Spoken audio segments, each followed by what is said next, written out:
Mais 2 casos de reinfecção pela doença do coronavírus de 2019 foram registrados, desta vez na Bélgica e na Holanda. O primeiro caso foi confirmado em Hong Kong, na China. Nos 3 casos, os médicos compararam o material genético das 2 infecções para afirmar que não eram resíduos do vírus da primeira contaminação. Na Holanda, o caso foi numa pessoa de idade, na Bélgica, numa mulher de meia idade que teve sintomas leves em março e pegou o vírus de novo em junho. Em Hong Kong, foi num homem de 33 anos que teve a doença em março e foi infectado de novo ao visitar a Espanha via Reino Unido, mas não desenvolveu sintomas da doença. As reinfecções suscitam dúvidas sobre a eficácia de vacinas, tendo em vista a capacidade de mutação do vírus, mas os especialistas afirmam que uma boa vacina deve proporcionar uma imunidade mais forte do que a resultante de uma contaminação natural. Talvez seja necessário tomar a vacina todos os anos, como no caso da gripe.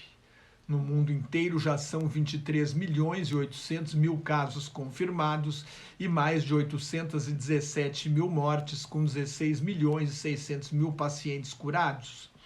Nesta terça-feira, o Brasil registrou mais 1.215 mortes e quase 47 mil casos novos da doença do coronavírus. Os totais chegaram a 116.666 mortes e 3.674 mil casos confirmados. A média diária de mortes dos últimos 7 dias está em 950. De 9 a 23 de agosto, o número de casos novos na cidade do Rio de Janeiro subiu 116%. No estado inteiro, o número de mortes cresceu 64% de 10 a 24 de agosto.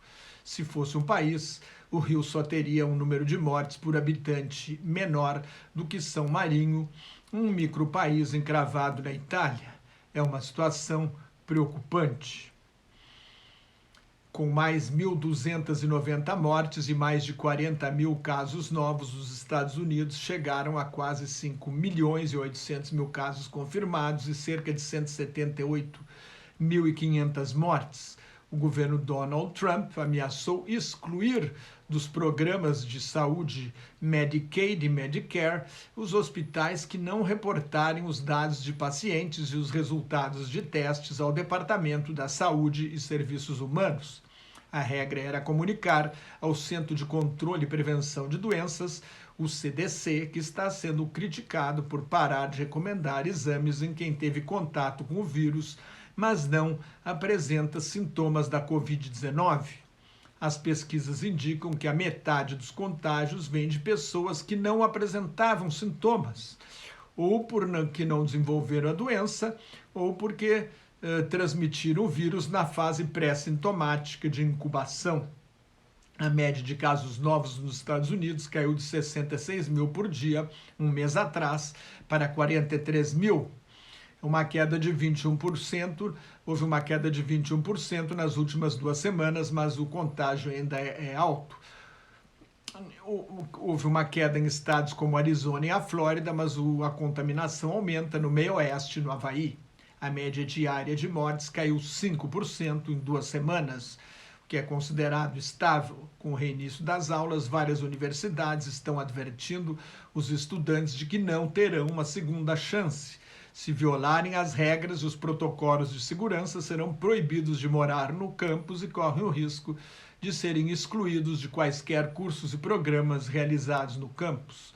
O jornal The New York Times identificou mais de 23 mil casos em 750 campi universitários nos Estados Unidos.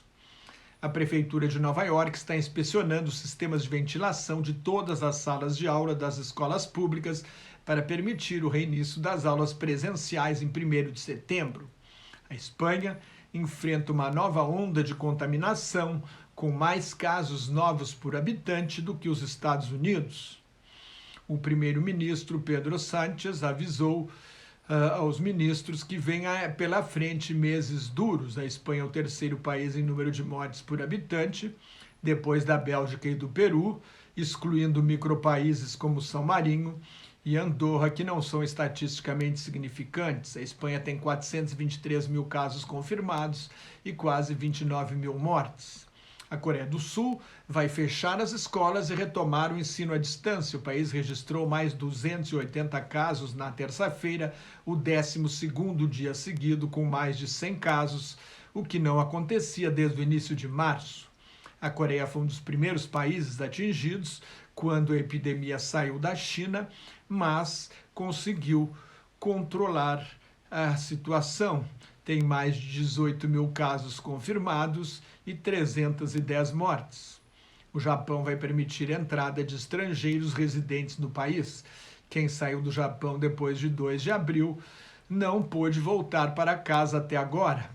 Uma conversa telefônica entre os governos dos Estados Unidos e da China, reafirmando os compromissos assumidos no acordo comercial assinado em janeiro, aumentou o otimismo no mercado financeiro, mas a confiança do consumidor americano é a menor em 6 anos, principalmente por causa da ameaça do desemprego.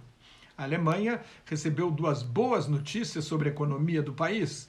Aumentou a confiança do consumidor e a queda no produto interno bruto do segundo trimestre foi de 9,7% e não de 10,1%, como estimado inicialmente.